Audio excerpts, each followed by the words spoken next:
ನಮಸ್ತೆ ಎಲ್ರಿಗೂ, welcome back to sweet and spicy recipes. ಇವತ್ತು ಸೂಪರ್ ಆಗಿರುವಂಥ snacks recipe potato roll samosa ಮಾಡ್ತಾಯಿದ್ದೀನಿ. ತುಂಬಾ ಸಿಂಪಲ್ಲಾಗಿ ಬೇಗನೆ ಮಾಡ್ಬೋದು. ಇದನ್ನು ಮಾಡಲಿಕ್ಕೆ ಮೊದಲಿಗೆ ನಾನು 1 ಕಪ್ನಷ್ಟು ಮೈದಾ ಹಿಟ್ಟು ತೊಗೊಂಡಿದ್ದೀನಿ. ನೀವು ಮೈದಾ ಹಿಟ್ಟು ಬೇಡ ಅಂದರೆ ಗೋಧಿ ಹಿಟ್ಟಲ್ಲೂ ಮಾಡ್ಬೋದು. ಇದಕ್ಕೆ ಅರ್ಧ ಸ್ಪೂನಷ್ಟು ಕಲ್ಲೊಂಜಿ, ಕಾಲ ಜೀರಿಗೆ ಅಂತ ಹೇಳ್ತೀವಲ್ವ, ಕಪ್ಪು ಜೀರಿಗೆ, ಅರ್ಧ ಸ್ಪೂನಷ್ಟೇ ಹಾಕಬೇಕು. ರುಚಿಗೆ ಬೇಕಾದಷ್ಟು ಉಪ್ಪು, ನಂತರ 1 ಸ್ಪೂನ್ನಷ್ಟು ಎಣ್ಣೆ ಹಾಕ್ಕೊಂಡು ಒಂದು ಸಲ ಚೆನ್ನಾಗಿ ಕೈಯಲ್ಲಿ ಮಿಕ್ಸ್ ಮಾಡಿಕೊಳ್ಬೇಕು.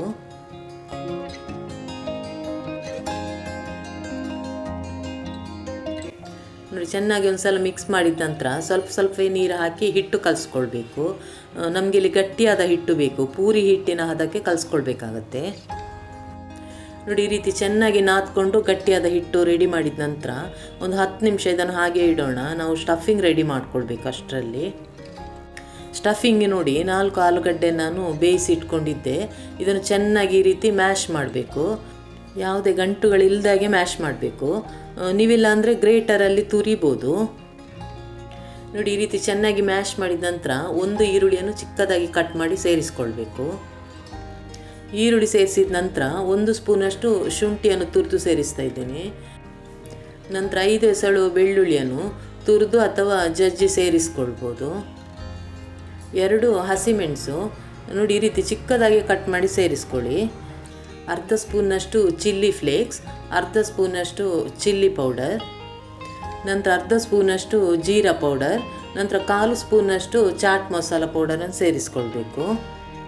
ನಂತರ ರುಚಿಗೆ ಬೇಕಾದಷ್ಟು ಉಪ್ಪನ್ನು ಸೇರಿಸ್ಕೊಂಡು ಸ್ವಲ್ಪ ಕೊತ್ತಂಬರಿ ಸೊಪ್ಪು, ನಂತರ ನೋಡಿ ಕ್ರಿಸ್ಪಿನೆಸ್ಸಿಗೆ ನಾನು 2 ಸ್ಪೂನಷ್ಟು ಕಾರ್ನ್ಫ್ಲೋರ್ ಸೇರಿಸ್ತಾ ಇದ್ದೀನಿ.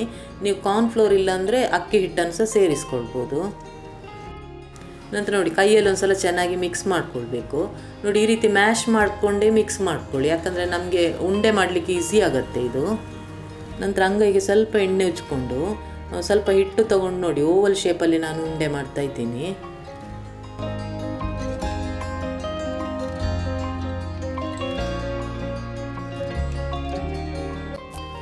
ನಂತರ ನೋಡಿ ಎಲ್ಲವನ್ನು ಇದೇ ರೀತಿ ಮೊದಲೇ ರೆಡಿ ಮಾಡಿ ಇಟ್ಕೊಂಡ್ರೆ ನಮಗೆ ಈಸಿ ಆಗುತ್ತೆ. ನಂತರ ನಾವು ಮೈದಾ ಹಿಟ್ಟಿನ ಸ್ಲರಿ ರೆಡಿ ಮಾಡ್ಕೊಳ್ಬೇಕು.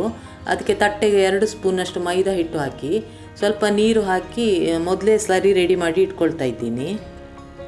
ನೋಡಿ, ಈ ಕನ್ಸಿಸ್ಟೆನ್ಸಿಗೆ ರೆಡಿ ಮಾಡ್ಕೊಳ್ಬೇಕು. ನೋಡಿ, ಇಷ್ಟೆಲ್ಲ ರೆಡಿ ಮಾಡಿದ ನಂತರ ನಾವು ಕಲಸಿಟ್ಟಿರುವಂಥ ಮೈದಾ ಹಿಟ್ಟಿಂದ ಸಮೋಸ ಶೀಟ್ ರೆಡಿ ಮಾಡ್ಕೊಳ್ಬೇಕು. ನೋಡಿ, ಹಿಟ್ಟನ್ನು ಒಂದು ಸಲ ಚೆನ್ನಾಗಿ ನಾದಿದ ನಂತರ ನಾನು 3 ಭಾಗದಲ್ಲಿ ಇದನ್ನು ಡಿವೈಡ್ ಮಾಡ್ತಾ ಇದ್ದೀನಿ. ಇವಾಗ ಚಪಾತಿ ರೀತಿಯೇ ನಾವು ತೆಳುವಾಗಿ ಲಟ್ಟಿಸ್ಕೊಳ್ಬೇಕು. ಚಪಾತಿ ಎಷ್ಟು ತೆಳುವಾಗಿದೆಯೋ ಅಷ್ಟೇ ತೆಳುವಾಗಿ ಲಟ್ಟಿಸ್ತಾ ಇದ್ದೀನಿ.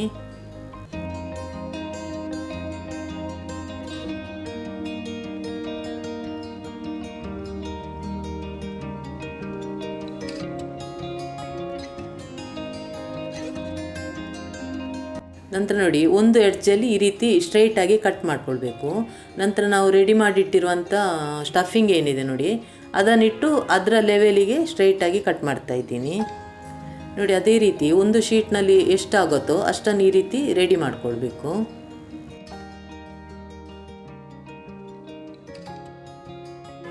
ನಂತರ ಈ ರೀತಿ ಗ್ಯಾಪ್ ಇಲ್ದಂಗೆ ಫೋಲ್ಡ್ ಮಾಡಬೇಕು. ನೋಡಿ, ನಾನು ಯಾವ ರೀತಿ ಮಾಡ್ತೀನೋ ಅದೇ ರೀತಿ ಮಾಡಿದ ನಂತರ ಕೊನೆಯಲ್ಲಿ ನಾವು ರೆಡಿ ಮಾಡಿಟ್ಟಿರುವಂಥ ಮೈದಾ ಹಿಟ್ಟಿನ ಸ್ಲರಿಯನ್ನು ಈ ರೀತಿ ಹಚ್ಕೊಂಡು ಎಲ್ಲೂ ಓಪನ್ ಆಗದಂಗೆ ಈ ರೀತಿ ಅಂಟಿಸಬೇಕು. ನೋಡಿ, ಅದೇ ರೀತಿ ಎಲ್ಲವನ್ನು ಮೊದಲೇ ರೆಡಿ ಮಾಡಿ ಇಟ್ಕೊಂಡ್ರೆ ನಿಮಗೆ ಈಸಿ ಆಗುತ್ತೆ ಫ್ರೈ ಮಾಡಲಿಕ್ಕೆ. ಈ ಸಮೋಸ ಎಲ್ಲ ಮಾಡಲಿಕ್ಕೆ ಕಷ್ಟ ಅಂತ ಅನಿಸೋರು ಈ ರೀತಿ ರೋಲ್ ಮಾಡಿ ಸಮೋಸ ಮಾಡ್ಬೋದು. ಸ್ಟಫಿಂಗ್ ಎಲ್ಲ ಸೇಮ್ ಆಗಿರೋದ್ರಿಂದ ಟೇಸ್ಟ್ ಕೂಡ ಅದೇ ರೀತಿ ಇರುತ್ತೆ. ನೋಡಿ, ನಾನು ಎಲ್ಲನೂ ಮೊದಲೇ ರೆಡಿ ಮಾಡಿ ಇಟ್ಕೊಂಡಿದ್ದೀನಿ. ನಂತರ ಮೀಡಿಯಮ್ ಫ್ಲೇಮಲ್ಲಿ ಇಟ್ಕೊಂಡು ಫ್ರೈ ಮಾಡ್ಕೊಳ್ಬೇಕು. ಅದು ಮುಳುಗುವಷ್ಟು ಎಣ್ಣೆ ಹಾಕ್ಕೊಳ್ಬಾರ್ದು, ಅರ್ಧದಷ್ಟು ಎಣ್ಣೆಯಲ್ಲಿ ಫ್ರೈ ಮಾಡಿದರೆ ಸಾಕಾಗತ್ತೆ. ಮುಳುಗುವಷ್ಟು ಎಣ್ಣೆ ಹಾಕ್ಕೊಂಡ್ರೆ ಸ್ಟಫಿಂಗ್ ಆಚೆ ಬರೋ ಚಾನ್ಸಸ್ ಇದೆ. ನೋಡಿ, ಈ ರೀತಿ ಕಲರ್ ಬರೋ ತನಕ ಫ್ರೈ ಮಾಡ್ಕೊಳ್ಳಿ. ತುಂಬಾ ಕ್ರಿಸ್ಪಿಯಾಗಿರುತ್ತೆ. ಮೀಡಿಯಮ್ ಫ್ಲೇಮಲ್ಲೇ ಇಟ್ಕೊಳ್ಬೇಕು.